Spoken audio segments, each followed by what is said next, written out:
Good morning guys. अनेक दिन पर आबार आज के एक ब्लग निये चले एसेछि।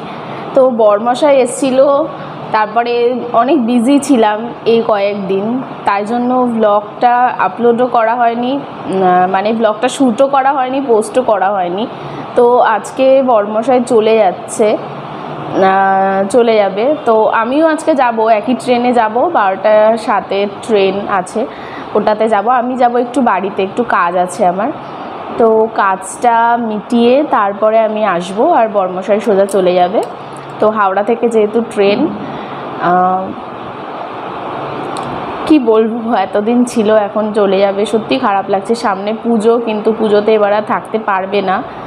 তো আমি ভাবছি বাড়িতেই চলে যাব। কি করব বলো, পুজোতে ও থাকবে না, কার সাথে ঘুরবো বা থাকবো। তো ভাবছি বাড়িতেই চলে যাব, মাসিমণি আছে, দাদা আছে, ওদের সাথে ঘুরবো।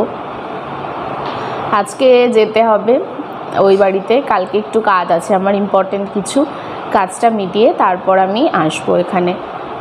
তো বরমশাই দেখো সকালবেলা উঠে একটু চা করেছিল আজকে, তো চা প্রায়ই করে, তো আজকে চা করেছিল। একটু উঠে আমি ঘরটা ঝাড় দিয়ে চাটা খেলাম, খেয়ে তারপরে এখন একটু বসেছি, তারপরে স্নান করে পুজো দেব। আর সকালে দেখি কি খাওয়া যায়, ভাবছি একটু গরম গরম ভাত করব, সেটা খেয়েই বেরোবো। তো তোমরা কিন্তু ব্লগটা স্কিপ না করে পুরোটা দেখতে থাকো। তো তারপর দেখো রেডি টেডি হয়ে গেছি বেরোবো বলে। এই যে বরমশাই এখানে বসে বসে ফোনে কি যেন ফোন ঘাঁটছিল। তো দেখো তারপরে আমরা বেরিয়ে গেছি টোটো করে, আমরা যাব কৃষ্ণনগর স্টেশন। তো স্টেশনে গিয়ে 12টা 20 ট্রেনটা আমরা ধরে নিয়েছি। তো দেখো ফাইনালি যাচ্ছি। আমি নেমে যাব কাঁচরাপাড়ায়, আর ও যাবে বিধাননগর থেকে হাওড়া ট্রেন ধরবে।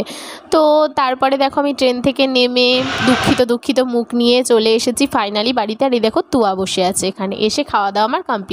আর এই যে আমাদের মন্দির, কেমন লাগলো অবশ্যই জানিও কমেন্টে। ব্লগটা এখানে শেষ করছি, দেখা হবে নেক্সট